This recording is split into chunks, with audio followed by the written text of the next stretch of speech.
Awesome. Well, I think that's the bulk of everyone. So I say we get this party started. So welcome everyone to the April AI Meetup. Again, my name is Wong and I am the Marketing and Communications Associate here at Amii. For those of us who for those of you who are joining us for the first time, welcome. And for those of you who are joining us again, welcome back. So Amii is the Alberta Machine Intelligence Institute. Amii is one of the 3 centers of excellence as part of the Pan-Canadian AI strategy, with a long history reaching back to decades of world-leading AI research and training that has put us in a position as one of the global leaders of AI and ML. And you'll get a little bit more insight into the history during this meetup. So whether you're involved in a business or you are a student or you're just looking for more involvement within the AI community, Amii has a whole host of programs and resources to support you. And we would love to connect. So do reach out to us. You can find us at amii.ca, or you can send us an email at hello@amii.ca to learn more. But a few housekeeping notes before we get started. This meetup is going to be recorded, so we will have this meetup on our YouTube page as soon as possible, so everyone can view it or revisit it at their leisure. However, you can expect this live meetup to be about 1.5 hours max. So we are excited to see all of your faces and all of you folks who are joining us today. And we encourage you to keep your camera on throughout the meetup so our presenters can see you and gauge your reactions. And finally, as we continue to improve these virtual events with each iteration, you can expect an email after the meetup with an incredibly short survey to let us know how we did, what we could do better. And so we wish to hear your feedback, and it will help us out a lot. But housekeeping aside, we have 2 great presentations for you this evening. There will be time for a quick Q&A session at the end of each presentation for any questions you may have for our presenters, at which point you will be able to either unmute yourself and ask your question, or alternatively, you can send your question down into the chat box, and I'm happy to read those out to the presenters. So let's jump right into the content. Please welcome our first presenter, Andy Wong, one of Amii's machine learning scientists. Welcome, Andy. Thank you for joining us. Hello, and thank you for the welcome, Vaughn. Let me just get my slides up here. Yeah, and feel free to boot Brittany off here. Okay.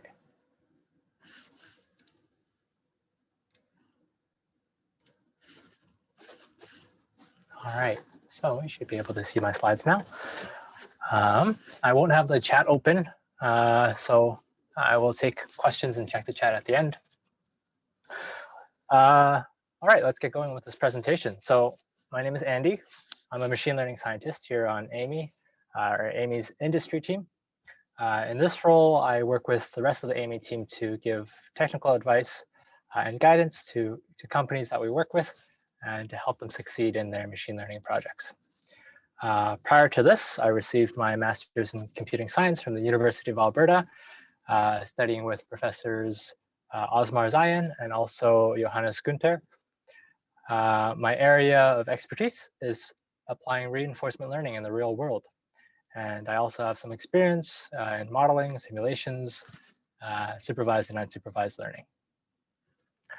Today, I'm going to talk about a research project that I tackled as part of my master's degree. This topic is about indirectly making machines more reliable through fault detection, and how we can use reinforcement learning methods to do so. So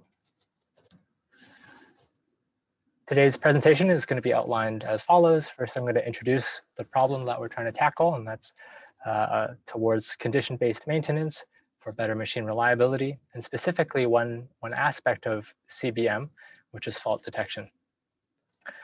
To understand how we can approach this from a machine learning point of view, I'm going to give a little bit of background information, starting out with outlier detection in machine learning, followed by reinforcement learning, specifically RL for prediction.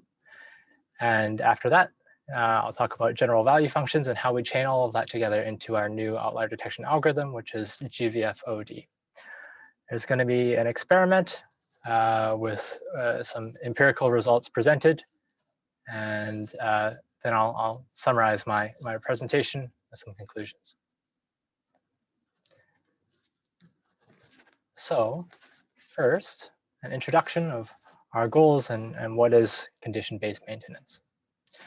So condition-based maintenance is a way of servicing our machines in such a way that it has lower costs compared to the alternatives. The alternatives being breakdown maintenance, which is fixing things when they break, or scheduled maintenance, which is fixing things on a regular schedule. The steps towards condition-based maintenance, there's 3 of them. First, you gotta get the data from the machine. Then you gotta process the data and find representations or features of the data suitable for decision making. And then you go forwards into making your maintenance decisions. And that comes in 2 parts. And that's diagnostics and prognostics. So what are these 2 parts? Diagnostics asks the following questions. So first is fault detection, which asks the question, is there a fault in my machine? Is something going wrong? The second question is fault classification, which is what is the fault? Like what is the thing causing the machine to go wrong? Then there's slightly more complicated questions, such as prognostics, what is the remaining useful life? What is the probability of failure? These have some time component to them. So when you answer these questions, there's going to be either a probability and there's always a temporal aspect. We only focus in this talk on the very first question, is there a fault in my machine? And what's special about this is in order to accomplish this goal for ensuring machine reliability, you only require normal operation data. Everything else requires some amount of fault or failure data or a simulator or engineering knowledge. Whereas for fault detection, you only need to know what the machine is like when it's operating normally. So historically, we've had CBM. There's a lot of engineered methods to do this. For example, wear debris monitoring, where say you have some machine and it has some lubricant, you can analyze the lubricant to see if there's any suspended solids, any metal that's floating around. You can monitor the vibration of the machine. For example, if you know there's a bearing that can go out pretty easily, you can install a sensor onto that and check if it's vibrating any more than normal. There's performance monitoring, which is looking at the outputs of your process or machine and seeing, is this tolerable? Am I still producing something good to acceptable quantity and quality? But all of these require a little bit more expense in the sense that you need specialized sensors to do so. So what we're exploring here is using ML techniques with not ideal sensors and how we can use these non-targeted sensors towards estimating the machine's health. So I'm going to cover 2 broad areas, which is multivariate outlier detection techniques, and secondly, temporal outlier detection techniques. On the left here, we have a figure illustrating what a lot of my graphs are going to look like. The y-axis is going to have some measure of deterioration. I'm also going to call this an outlier score. So in general, if something has a low outlier score, it's doing well. That machine is in good condition. And as the outlier score rises, it'll be in worse condition.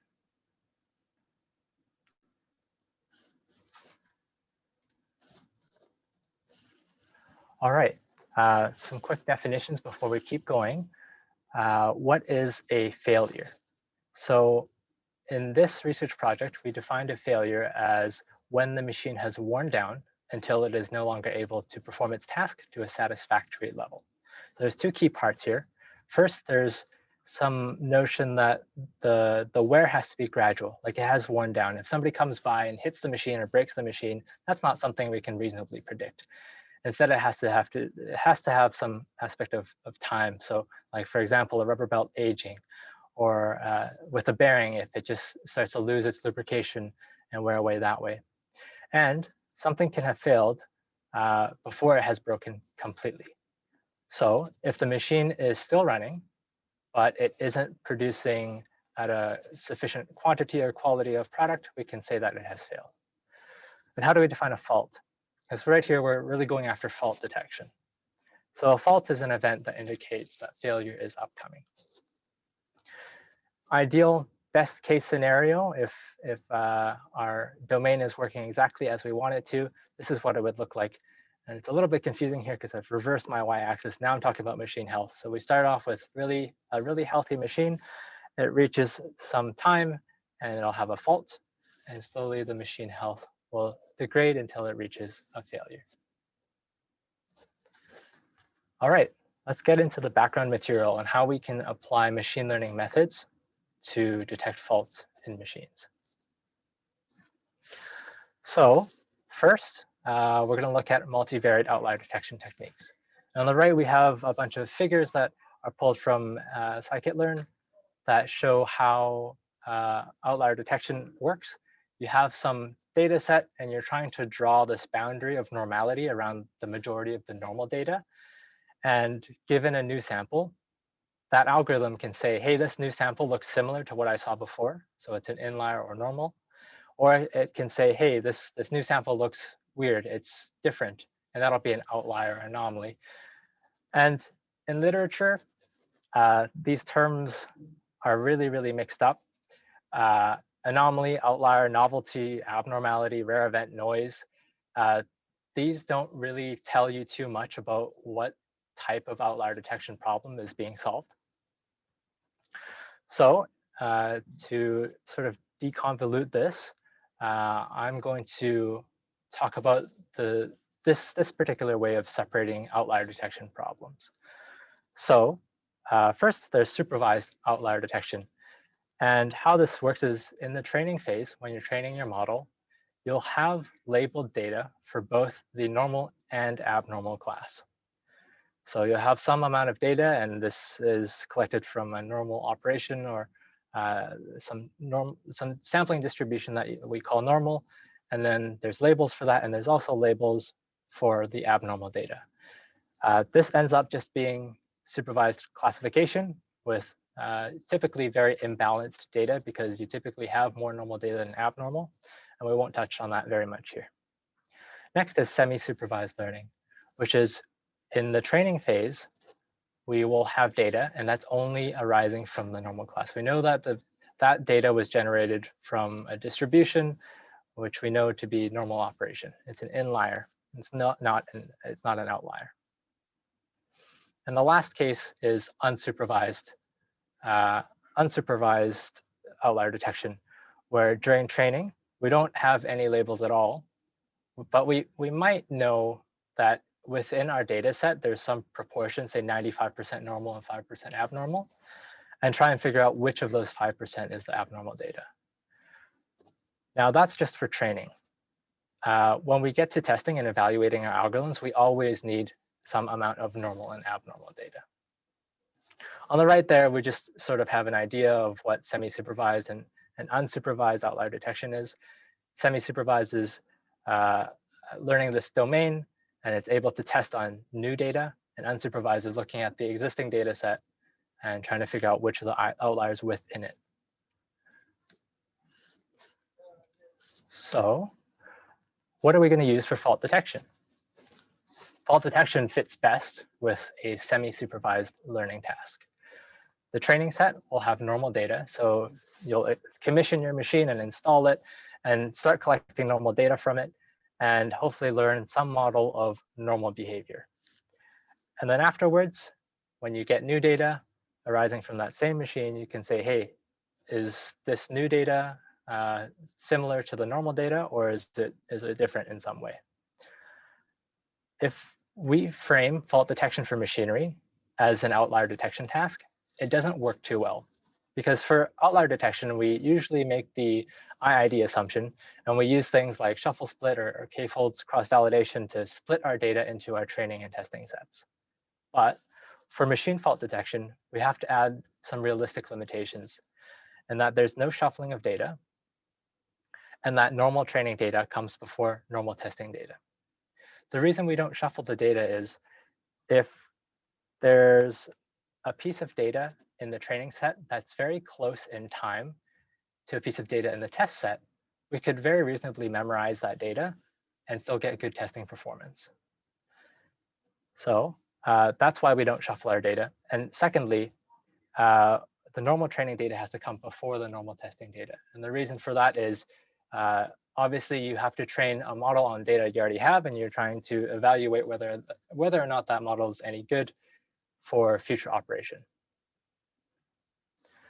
Now, some of the multivariate outlier detection methods that we can use towards this task are broken up into these 4 categories. The boundaries between these categories are very, very loose, and a lot of them make sense if you put them into a different category. But just as a brief overview, probabilistic techniques are trying to learn the distribution from which the normal data was sampled from. And there's 2 algorithms that I try from that category. Distance-based techniques ask the question, hey, this new piece of data, how close is it spatially to other data that we saw in the training set? Reconstruction methods work in a way where you take your normal data and you find the best way to, I guess, compress it into a smaller number of variables, a smaller number of features, and then you decompress it. And if you do this so that there's very little reconstruction loss, the idea behind it is if you get a new piece of abnormal data, it won't do so well when you compress it and decompress it afterwards. So there'll be a larger error in reconstruction there. And that's how reconstruction-based outlier detection works. And lastly, there's domain-based. This is my catch-all class. Anything that I think couldn't fit reasonably into the first 3 classes, they would fit here. So we have SVM, 1-class SVM, and tree-based methods, isolation forest. As a practical note, if any of you are looking to apply these algorithms, they're all really easy to use and implemented in the PyOD package.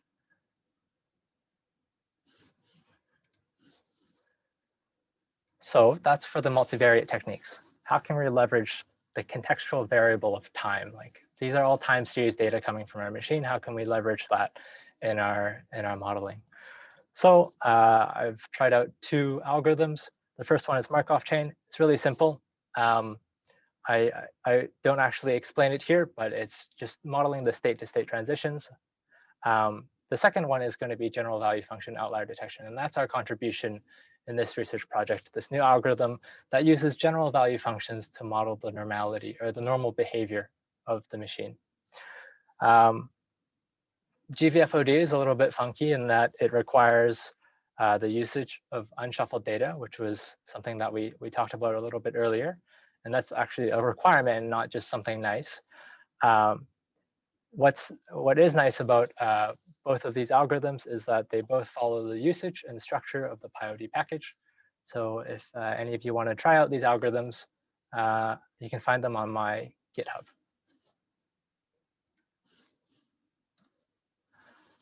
OK, so let's start and try and introduce where this Gvfod algorithm comes from. And this picture on the right, this is like the canonical, this is reinforcement learning sort of picture. And what this picture is showing is that the agent does something, it takes some action in order to maximize its future reward. It wants to do things that have good outcomes. And the agent tries and figures out what actions it does, which will lead to good things happening in the future. This is actually just one part of reinforcement learning. This is part of control in reinforcement learning. And one topic that isn't, I guess, as researched right now or as popular right now is prediction in reinforcement learning. Well, first, I guess we can talk about what is reinforcement learning, what is the basis for that, and what do we mean when we say that reinforcement learning is a great way of approaching intelligence. So a lot of the stories I'm going to tell on this slide are pulled out of the podcast with Rich Sutton and Ion AI. I really recommend that as an introduction to what reinforcement learning is all about, but I'll try and summarize the relevant parts here. So if we look at intelligence from a behavioral psychologist point of view, RL makes a lot of sense. So for behavioral psychologists, there's 2 types of conditioning. There's classical conditioning, which is, I guess, demonstrated by the experiment with Pavlov's dog. And then there's operant conditioning, which is with Skinner's rats. And classical conditioning corresponds to prediction in reinforcement learning, and Skinner's rats and operant conditioning corresponds to control. So here we're just going to talk about prediction. So what is that experiment with Pavlov's dog? So the experiment goes something like this. A dog is presented with a bowl of food and it'll start salivating because that's its natural response to expecting to eat in the near future. And then the experimenter found out that if you ring a bell and then present the dog with food, at first, yeah, the dog will see the food and it'll start salivating, but eventually it'll learn after you just ring the bell, the dog will start salivating. And the key here is that this observation that the dog has, the hearing of the bell, means that it expects food in the future. So then the question becomes, okay, how is that intelligent? It's not immediately clear why this is an important breakthrough. So we can look at a slightly more complicated domain, and that's why I have the chessboard on the bottom there. And we can still ask these sort of prediction questions. So how this would work is, say you're playing as white and you're playing chess there, and black just made that move, and you look at the board, and the question is, okay, are we doing well, or are we doing poorly? Are we winning or losing? And maybe you watched the Queen's Gambit and you learned the rules of chess, and you said, aha, yes, bishop to e6, that is a valid move. But I look on the board and like both sides seem to have an equal number of pieces. I don't know, 0.5 chance of winning as white. And then you might study chess a little bit more and you'll realize, aha, black actually made a blunder. Black left the b6 queen there, well, sort of unprotected. The bishop can take, which means that black is in the next move right about to lose their queen. And then either you're like a grandmaster attending this presentation right here, and I'm really humbled, or you've studied chess a lot in the past, and you'll actually know that this is a really famous game. This is a famous game between Bobby Fischer and Donald Byrne. I think it was in 1956. And after black made this move, white has actually already lost the game. It's not checkmate yet, but playing this forward, pretty much all paths lead to white losing. And I think that anybody that can look at this board and say that, yes, white has lost, that's some measure of intelligence, at least with respect to chess. So the question is, how can we learn that? How can we learn that this board is going to lead to white losing this game? And that's where Rich Sutton's learning by the method of temporal differences come in. And temporal difference learning is all about learning a guess from a guess. The naive way to learn the value of this board, this expected loss, is to play out the game to the end and say every single state that I visited, every board position that I visited until I lost this game, that was actually going to lead to a loss. So my estimates of at every visited state until the end, you decrement those a little bit, you reduce them a little bit, and you push them towards 0. Whereas, say it was a different game and then white ends up winning, and you say every visit towards all those board states, you increase their estimate towards 1. The chance of winning has actually increased. But that's really inefficient. You have to play out the whole game before you can do any learning. And temporal difference learning is all about learning a guess from a guess. So how that would work is if we're playing this game right here as white, and I look at the board and I say, okay, I estimate 0.5 chance of winning. And then I play another move, and that's when I realize, oh, actually, I'm in a bad place right now. And maybe my new estimate after that move is 0.4 chance of winning. What I'll do is I'll go back to the previous state and update that old estimate based on my new one. And that's the key behind temporal difference learning. And that idea right there, it sounds pretty insignificant, but that's driving almost all of the progress in reinforcement learning right now. It's how chess is played by OpenAI, by AlphaZero, and also Go and Dota as well. All right, so how can we use these predictions for fault detection? Because that's not immediately obvious either. Instead of estimating our probability of winning, this expected future return, we can estimate realistically anything else. So if we're still playing chess, we can say, okay, where's my rook going to be in the next move? Where's the opponent's queen going to be? If we're playing hockey, we can be like, okay, where's the puck going to be in the next little bit, and where's, like, say, my defenseman going to be? Or if it's a machine, we can ask, what are my sensor readings going to be in the next little bit? And that's the idea behind general value functions. The machine here, it doesn't take any actions that we control, but it can still learn using temporal difference learning what it expects to see from those sensors. And psychologists call this sort of learning predictions about the world nexting. There's a paper there as well about nexting and how that works with reinforcement learning. If we take this one step further and we take those predictions, we can see that if those predictions differ from reality, we are surprised.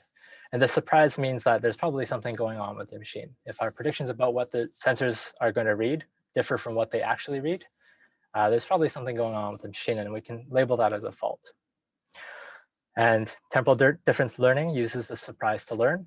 And we first use it to learn a model of that behavior. And then we use it again for outlier detection to figure out if something has gone wrong with the machine. And this is the motivation behind general value function outlier detection. Hopefully, I was able to introduce this idea well enough that we can go forward.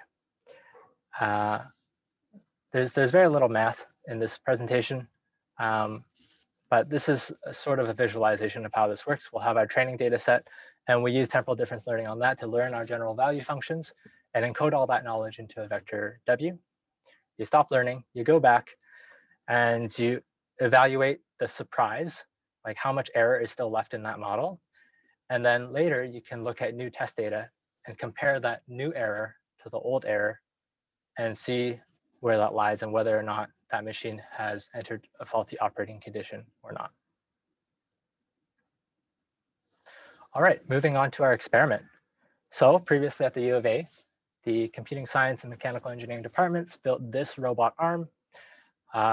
Unfortunately, there's no video here, but what that arm does, it just moves forwards and backwards. It rolls on that plate with a period of 10 seconds, and there's only 3 sensors on this arm. There's an encoder which records the angle of that arm.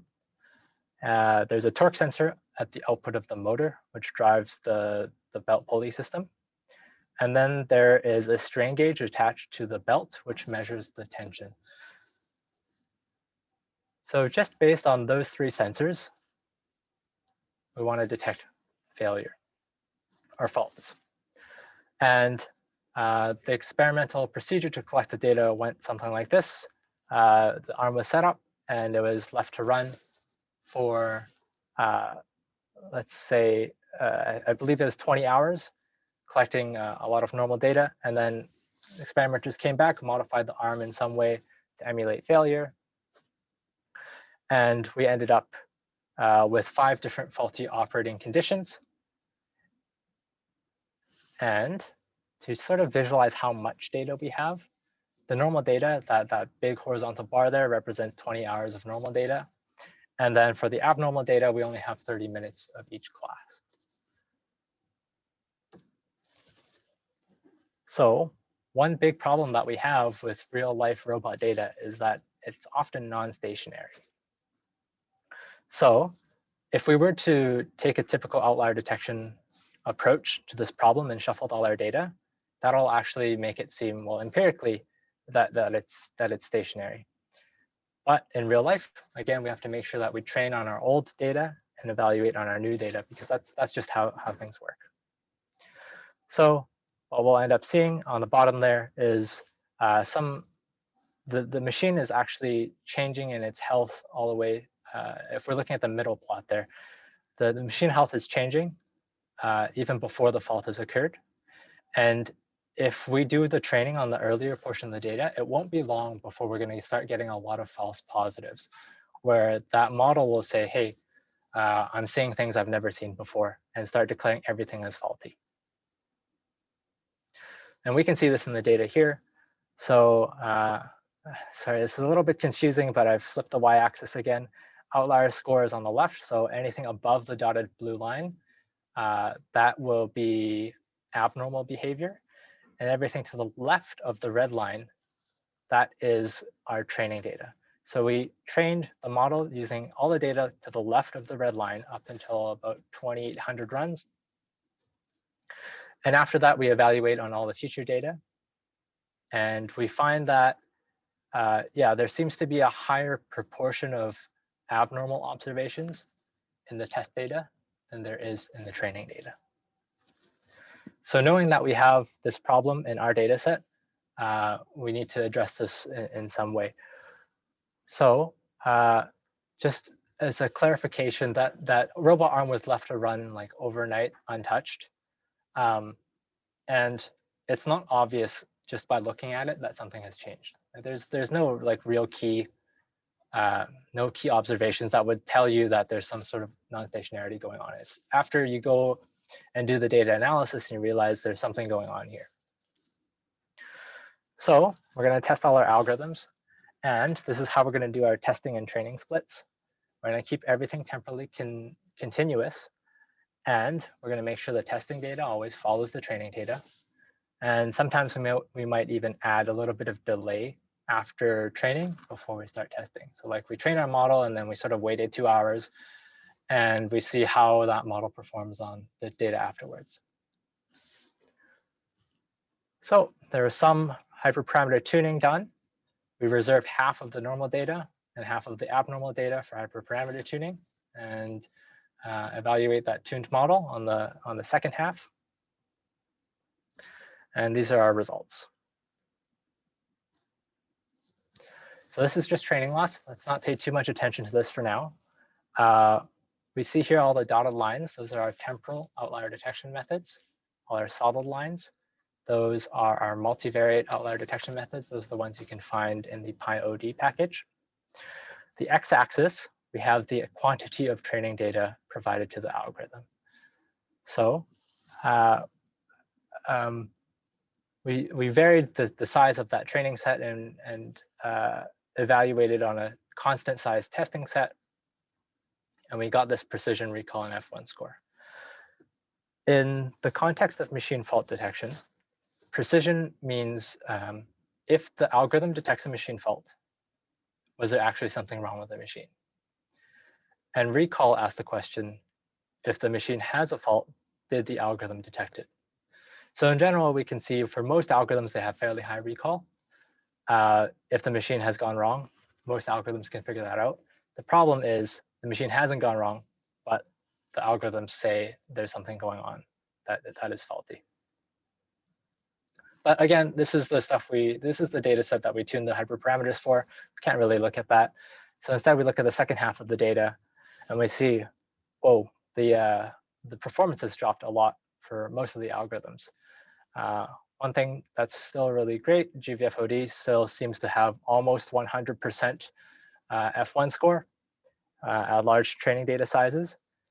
And the first thing that when you see a result like this, like after the performance on the hyperparameter tuning data is significantly better than on the test set, we'll say, okay, there's some overfitting going on. And a second hypothesis would be, oh, there's probably some non-stationarity in the data. Other observations we can draw from this, Markov chain performs as good as the rest of the multivariate algorithms. Very simple model, just based on estimating the state-to-state transitions. And Gvfod seems to have very, very good performance when you give it more training data. Well, knowing that, let's go a little bit further and look at what happens when you add a delay to the data. So here, you train the model, and then you throw out 2 hours of data, and then you test on the data that comes after that. And you see that recall will stay the same as expected, and precision has dropped even further. This leads me to think that there's something going on. The distribution of the normal data has shifted so much in that 2 hours that nothing's doing that well. There's another problem here that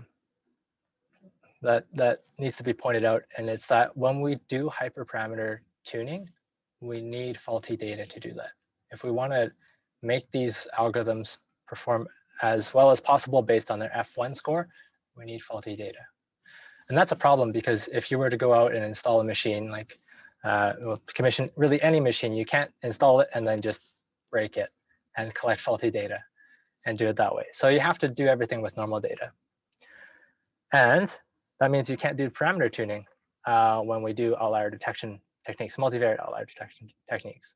They have default ones. With Gvfod, if you have some knowledge of the machine and you have some knowledge of reinforcement learning, you can select good parameters. And I've done my best here to select them based on my knowledge of RL and the machine. I didn't go and cherry pick and optimize the results we're going to see upcoming. So we see that with, I guess, my expert selected default parameters for Gvfod, we still get really, really good, actually better precision in F1 on the first half of the data, which we originally used to tune hyperparameters. But again, we didn't do any tuning this time because we used default ones. And we see that the second half of the data is just bad. There's something going on with the machine. And if we add the 2-hour time delay, it gets even worse. So we know there's something funky going on with the data there. All right, knowing that, we can look at the first half of the data and look at these results and see that, wow, our temporal modeling using either Markov chain, but really using this general value function, outlier detection, seems to work really well on this domain.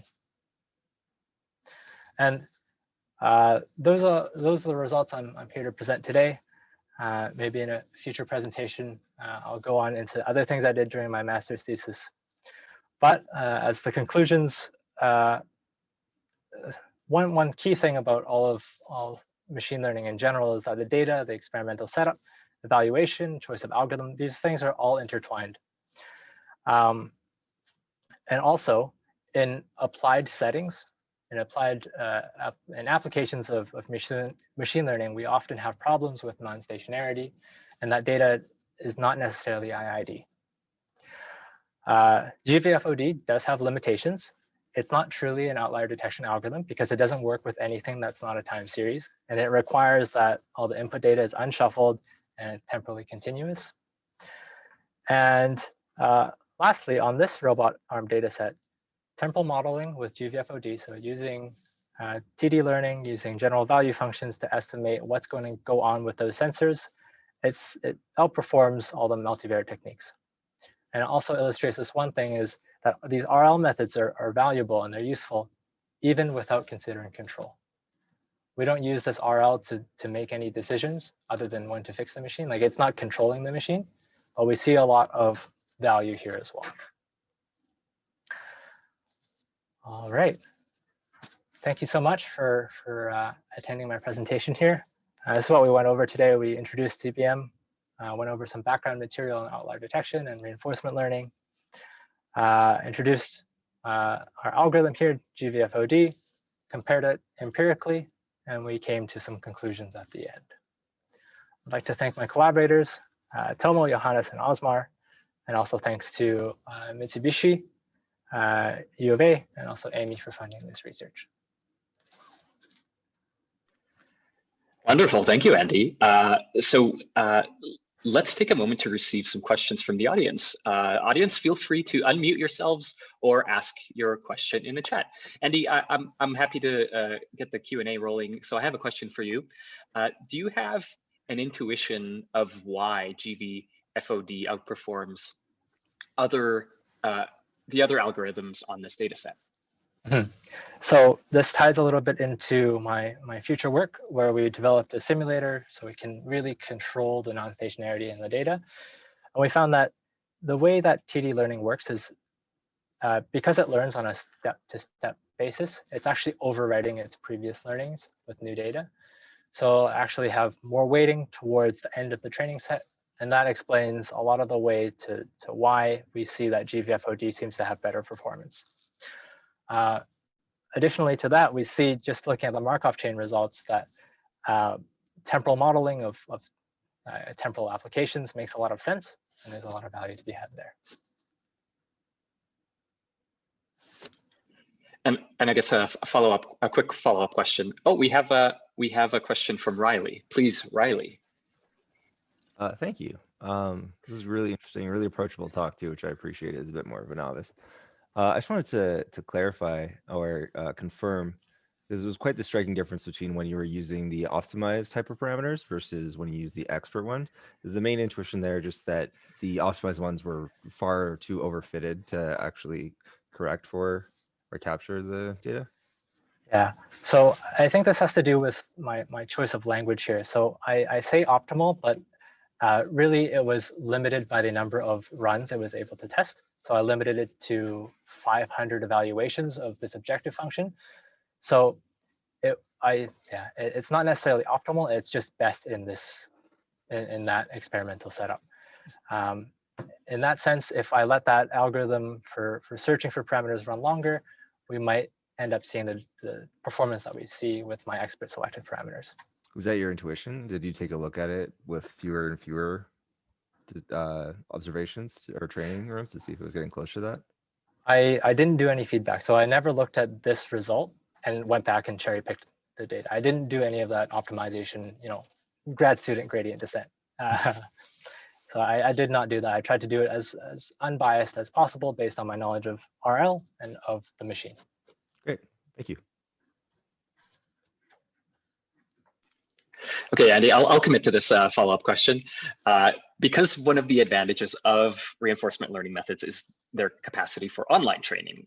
Now, is this possible with Gvfod? Yeah, so right now, as we've presented it, Gvfod is offline training, online evaluation. I've tried to work through the math of how we can make this an online training algorithm, but it's not computationally feasible now, maybe in a few years. Awesome. Any more questions for Andy?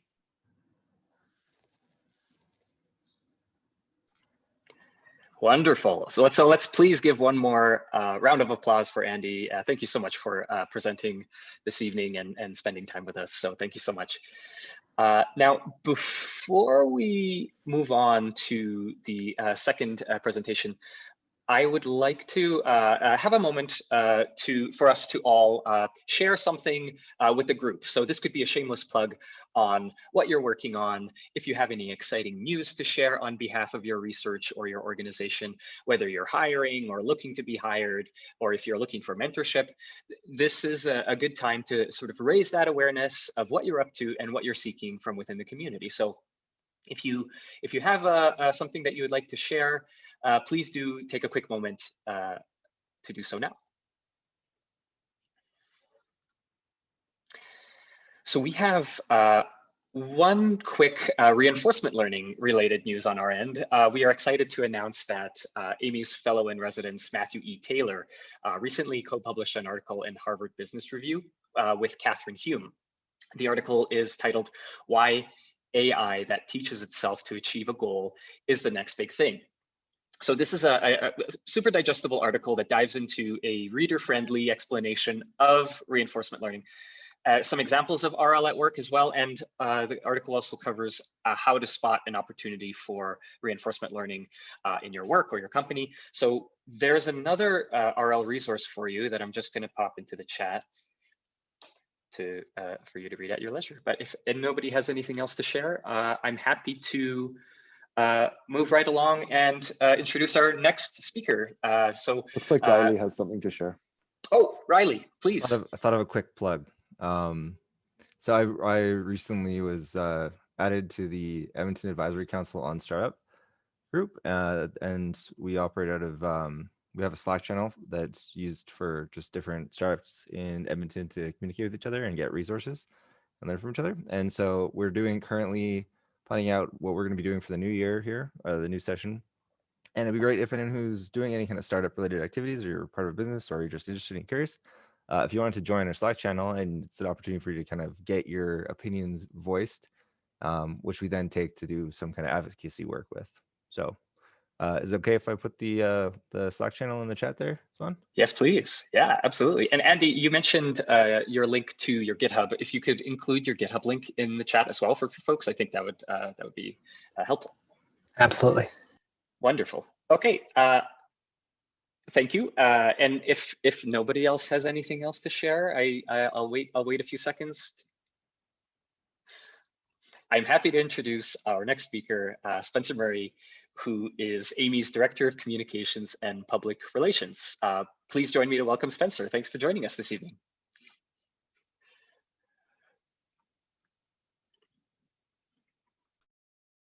Sorry, I always have trouble finding my unmute button on these things for some reason. You'd think after a year I'd have figured it out by now.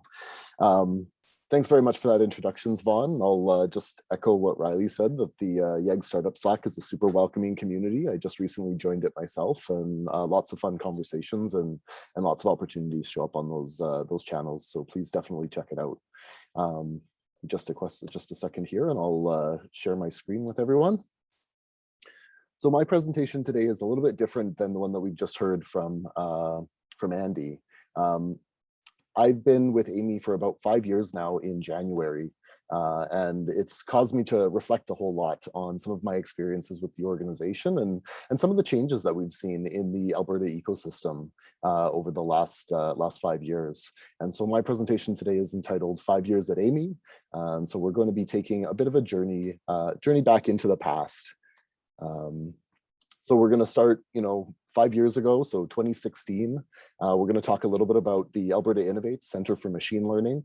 We're going to talk about how we went from AI CML to Amii, and I'm going to show some stuff that we haven't shown out in public before, some of the branding work that we did and steps that we took to get to our new name. Then we'll talk a little bit about the launching of the Pan-Canadian AI strategy and what was happening and building over those years. And then we'll move into where we are today and what we see as a really bright future for Alberta, especially in relation to artificial intelligence. So like I say, we're going to be starting in January 2016. And I think this is really a story about us finding our footing and figuring out how we can engage with industry and really help them advance their AI adoption plans, across a full spectrum of organizations and with the workforce here in Alberta. Before we get into Amii, a little quick intro of myself. So I'm a Bachelor of Arts from the University of Alberta. I graduated about 7 years ago now. I'm an English major and a Spanish minor, all that to say that I had no idea what an algorithm was before I even started at Amii. And so it's been a huge kind of learning experience for me, but also that sign that there's really opportunities for all different types of people to work in the AI field. You don't necessarily have to be really good at math or good at coding or anything like that. There's opportunities in AI, and especially here in Alberta. I have a public relations diploma from MacEwan University, so a really great program that a number of us at Amii actually in the communications team went through. And at the time when I learned about the position that was available at Amii, I was just coming out of a role at the Alberta Cancer Foundation, and I was really looking for something new. I'd always been interested in science, always interested in futurism, but I was no good in chemistry, I was no good at biology, no good at physics.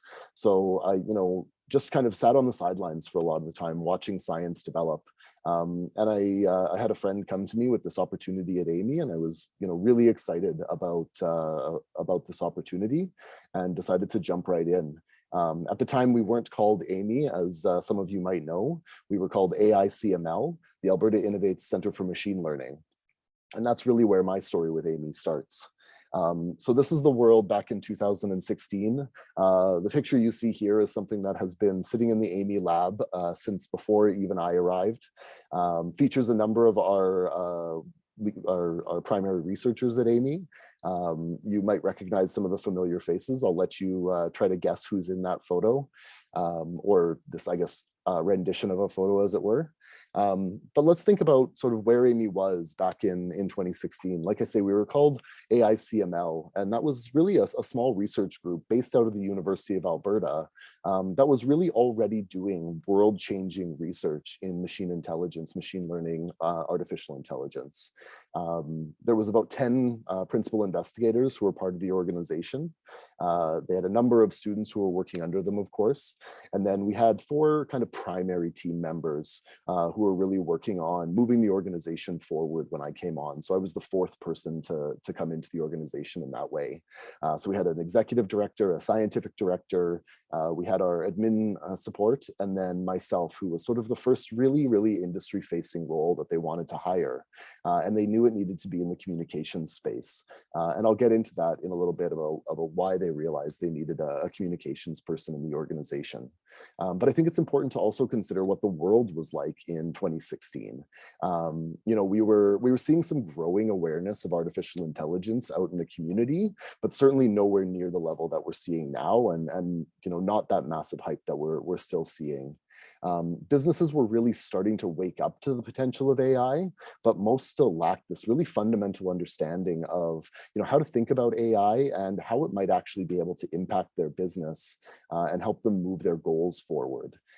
We're still seeing some of this misunderstanding today, or low levels of understanding, and so Amii is still playing a huge role in helping to educate the business community about the opportunity, the possibilities, some of the challenges that are presented by artificial intelligence, to make sure that they really understand how to move forward their own adoption plans. You have to remember, we didn't see things yet like, Andy was mentioning in his talk about AlphaZero. Well, we hadn't even yet seen AlphaGo beat Lee Sedol at the game of Go. That would happen a little bit later that year, in 2016. No country had yet invested in sort of a national AI strategy. And so when governments haven't quite yet awoken to this idea, people sometimes don't necessarily think of these things as real. A lot of people were still relegating AI to the world of science fiction and fantasy. So it was kind of within that context and in that backdrop that Amii realized that they needed to bring on their first, really industry-facing hire as a communications person. And that's my main role within the organization. There was a huge need to sort of educate businesses on this potential of AI, as I've already mentioned. And you need to do that in a really business accessible way, and not necessarily in an academic way like many of us were used to at the time. There was also a huge opportunity to raise awareness of all of this really amazing work that was happening in Alberta. Like I said, Amii was first founded, as many people know, in 2002 at the University of Alberta. And so there was this really long history of producing top quality research and top quality researchers as well. But not as many people sort of knew Alberta or even knew the University of Alberta for this great strength that was here. So there was a huge opportunity that we could take advantage of there. And I believe firmly that Alberta was really poised to take an even greater role in the world of artificial intelligence when it comes to advancing both the science as well as the business of AI. And so it was within this sort of this understanding that Amii and what we had at the time was our management advisory board, which was housed sort of within the University of Alberta. They realized they really needed to bring somebody on to help bring the organization to a greater level of awareness and really to start making connections with the business community. And so that was one of the reasons that we decided to embark on sort of this name change of how we went from AICML to Amii. I had a lot of questions at the time when I first came in. This was sort of one of my first major projects that I worked on of, why do we need to change this name? What's so bad about AICML? And I would always remind people that, it was on screen, I would say, for the last, 5 minutes of my talk, and probably none of you can tell me what AICML stands for. It's a really hard to kind of wrap your head around acronym. It doesn't really flow off the tongue very easily. But it was also that our work was kind of expanding beyond just a core focus on machine learning to include other aspects of artificial intelligence and research within that space. So we knew we sort of needed to be more inclusive of some of the newer researchers who were coming onto the team. At the time, we went through a lot of different naming conversations. I know I spent a lot of my time just Googling acronym after acronym after acronym to understand where the connection points were, what other things it might mean.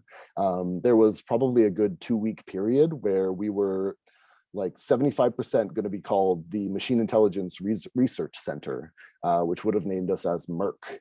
I'm glad we sort of took a pause and tried to use that name a little bit. And then we eventually came around to calling ourselves the Alberta Machine Intelligence Institute, the Amii that we all know today.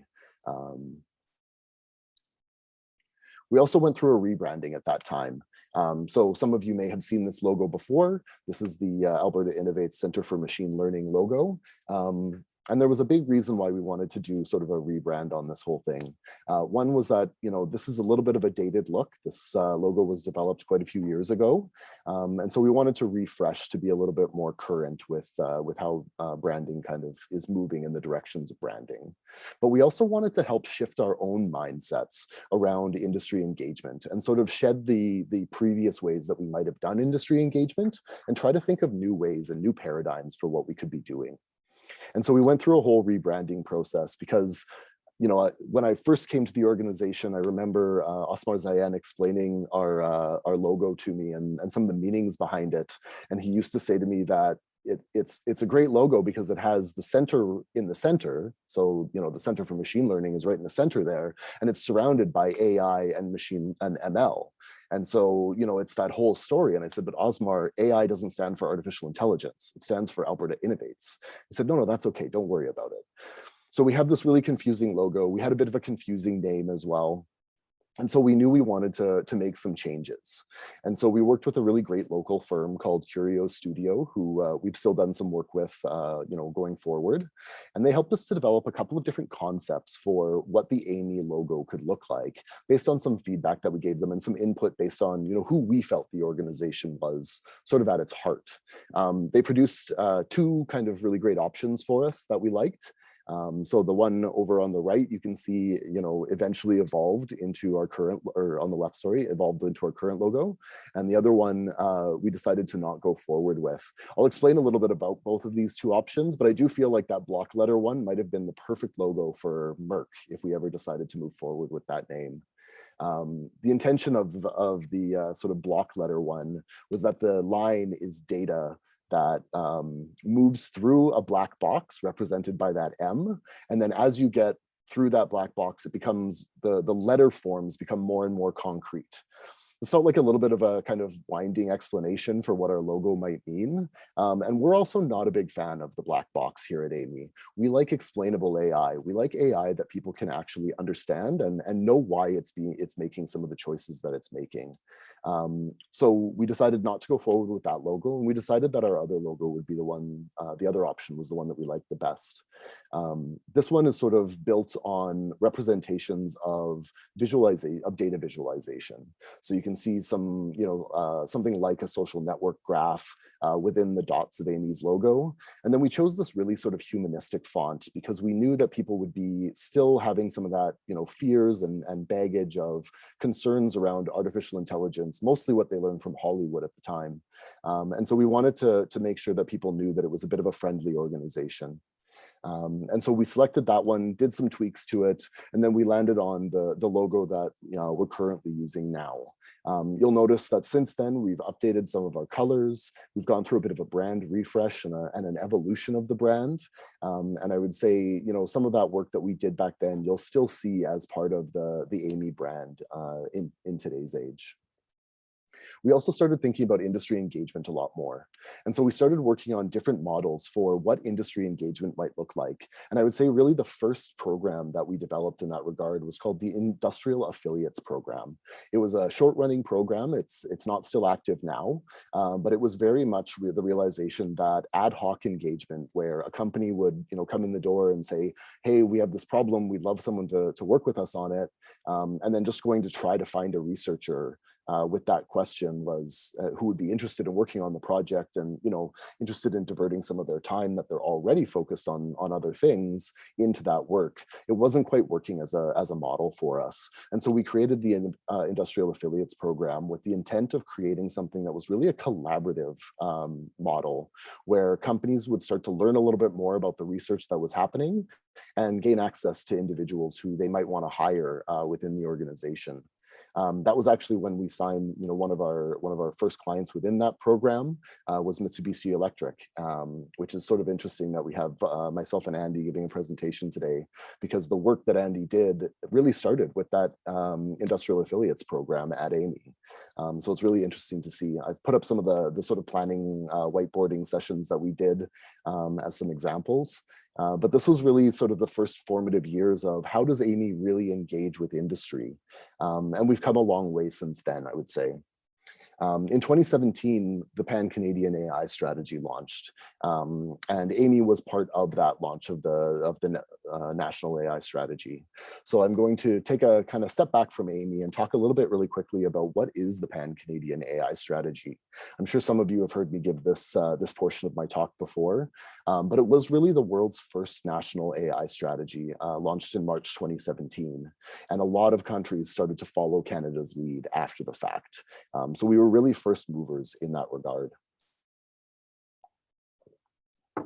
The core of the Pan-Canadian AI strategy set aside $125 million across the country, really to attract and retain academic talent within our academic institutions. And it was always the ultimate goal of the Pan-Canadian AI strategy to set up Canada as a world-leading destination for companies that want to invest in AI. And the reason that we focused on building our academic and attracting and retaining that talent is because we know that the countries, the cities, the provinces that have the talent in AI is where companies are going to go to invest. They need to be close to that talent pipeline, as it's sometimes called, in order to really gain access to the brightest and smartest individuals. And so that's why Canada heavily invested in our academic talent, and it really is starting to pay off. It's showing really great dividends. The Pan-Canadian AI strategy really did four big things. It established the AI institutes across the country. So ourselves here in Edmonton, we've got our friends Mila based out of Montreal. And then of course, the Vector Institute in Toronto was also established through the Pan-Canadian AI strategy. It also established the Canada CFAR AI Chairs program, which set aside some funding in order to bring new researchers from outside of Canada into the country, as well as to keep the really smart people who we already have on hand here and working in academic facing roles to help us train up that next generation of computing scientists. And in some ways, the Pan-Canadian AI strategy allows some of our academic institutions to compete with industry when it comes to acquiring new talent and top level talent. It also created two major programs that are administered by CFAR. So CFAR is the organization that is overall administering the Pan-Canadian AI strategy. And so they have the AI in Society program, which really helps to produce kind of policy level discussions around artificial intelligence. How do people think about different implications of AI? A couple of years ago, we hosted something here called in Alberta called the Summer Institute.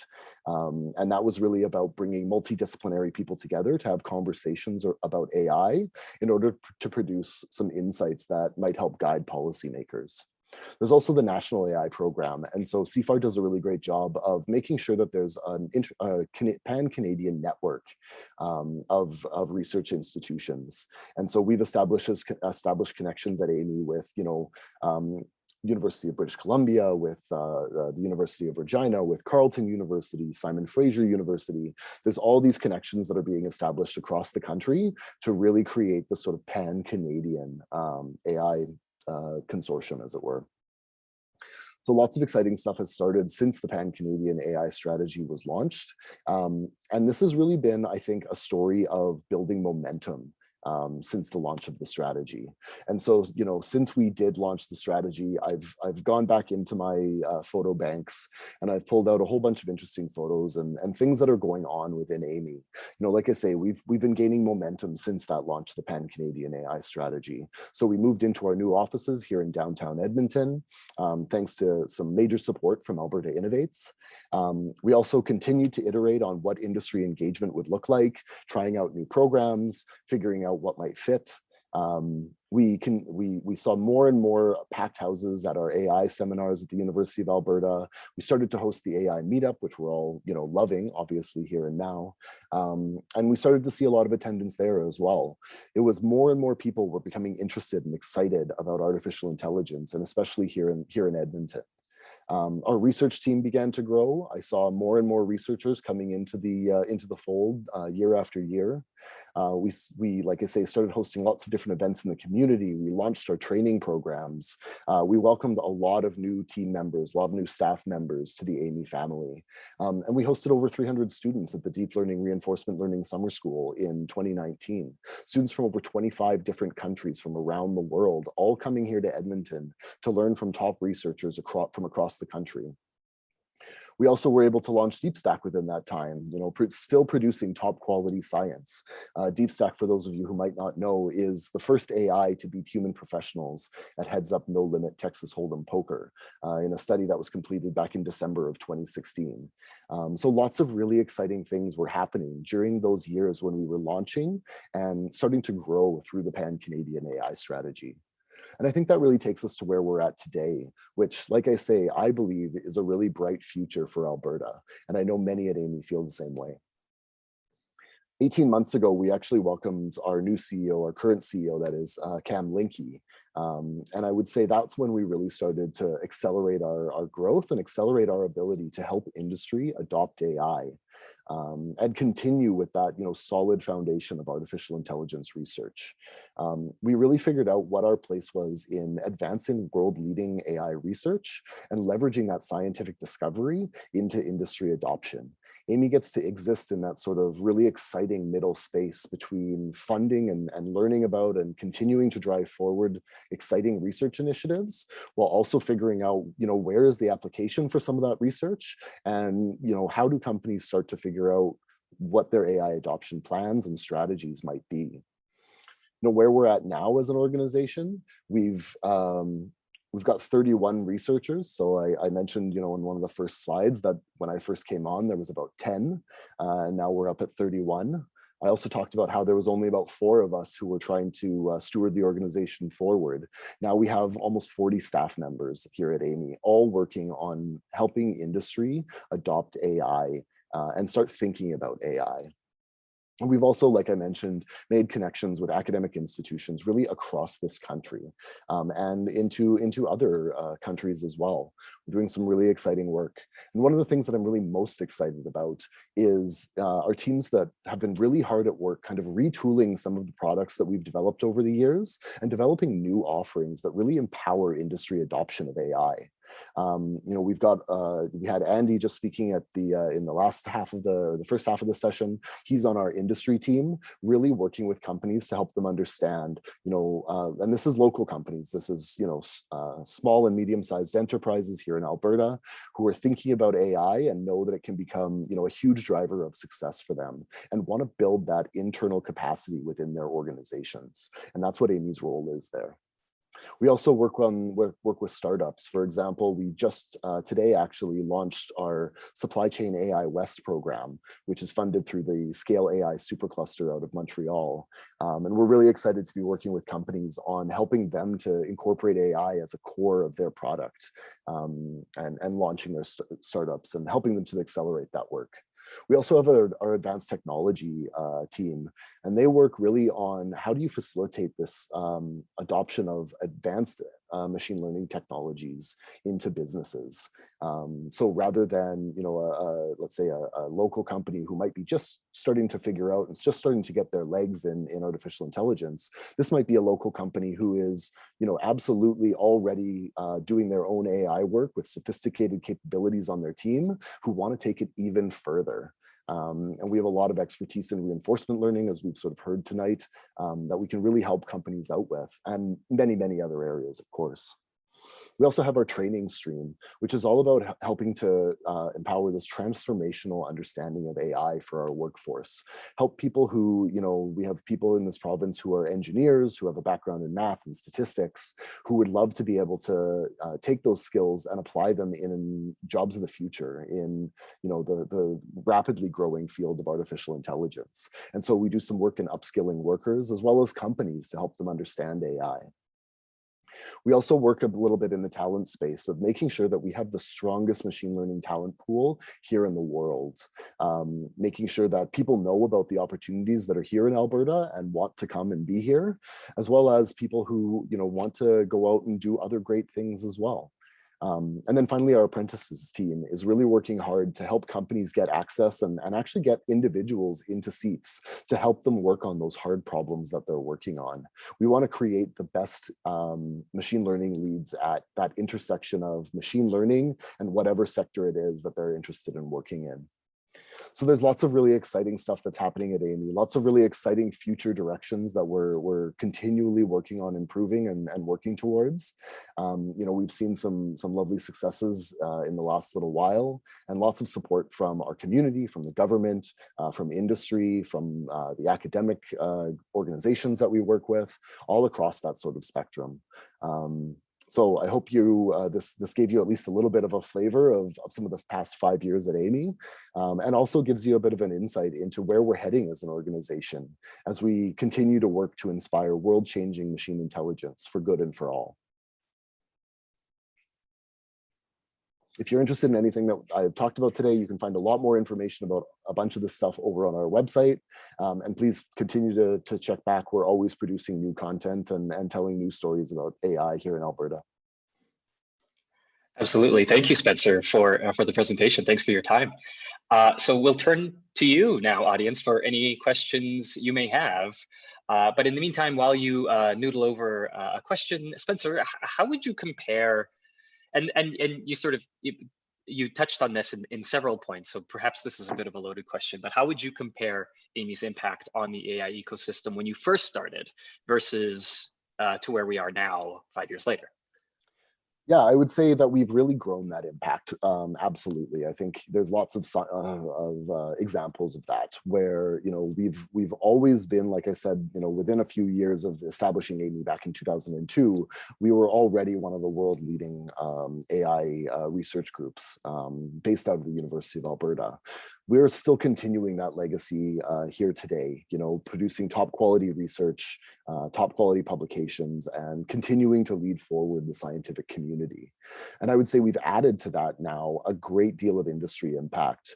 Amii, over the last the last 3 years, we've worked with more than 75 different industry partners, forged lots of partnerships. We've had over 100,000 people go check out our Coursera courses online, algorithms in the real world, as well as our reinforcement learning offering.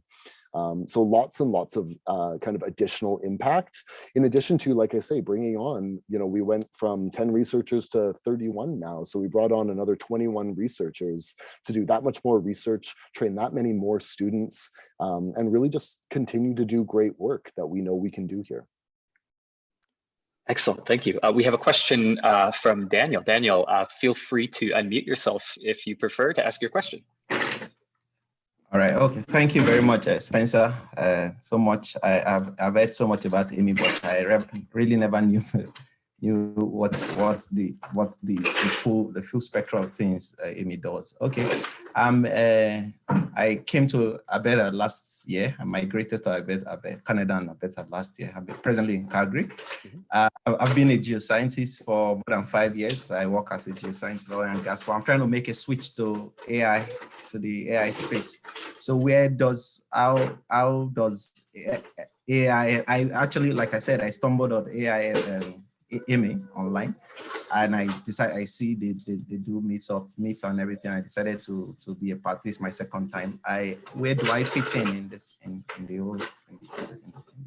So we definitely have a bunch of different offerings for people who are really interested in getting their start in the career and starting to figure out, how to grow their own knowledge of AI and machine learning.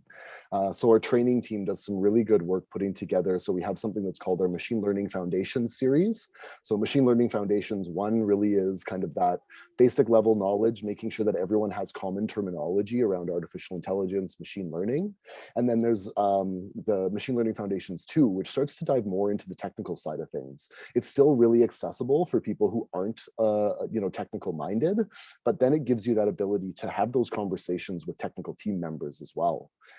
We also have something that we call the Machine Learning Technician Certification.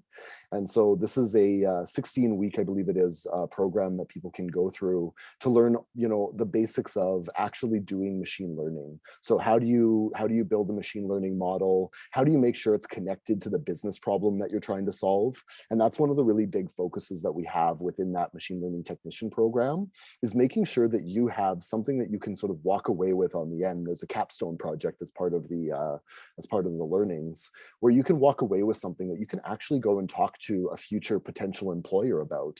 And when they ask you, what sort of work have you done in machine learning, you have something that you can actually point to and say, well, I worked on this project and this is the work that we actually did. So I would definitely encourage you to check out the Machine Learning Technician Certification Program. And I think you would also get a little bit of insight from our Coursera offering. So if you go check out Algorithms in the Real World, or if you're interested in learning a little bit more about some of the stuff that Andy was talking about earlier, the reinforcement learning specialization, which is taught by taught by Martha White and Adam White, who are both Canada CFAR AI chairs, as well as both fellows of Amii and assistant professors at the University of Alberta. Hope that answers your question, Daniel. Yeah, it does. Thank you very much. Excellent. And we're seeing the Coursera link being posted into the chat. Thank you for that, Stephanie. Any more questions for Spencer?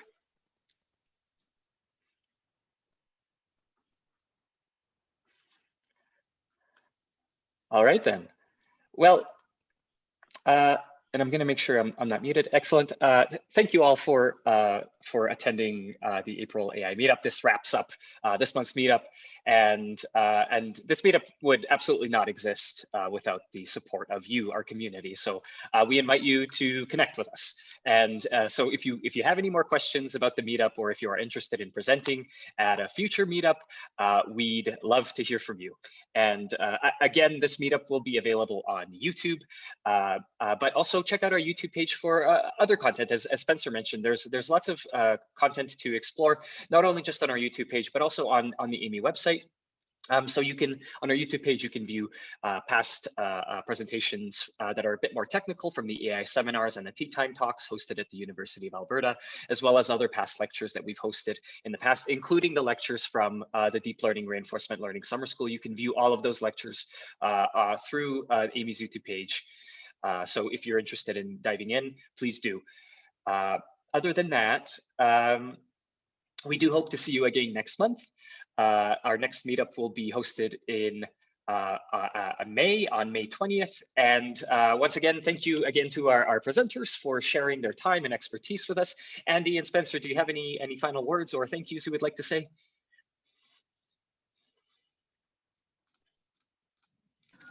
Well, I'd like to thank everybody for listening to my presentation. And yeah, thank you, Gvfod, for having me this month. And I would just like to echo that. Thank you so much, everyone, for being here today. It was really lovely to share this evening with you. And hopefully we'll see you out at more events. Yes, ditto. And thank you, audience, for joining us today. And we wish you all the best in the coming month. And cheers. We'll see you all again next time. Take care.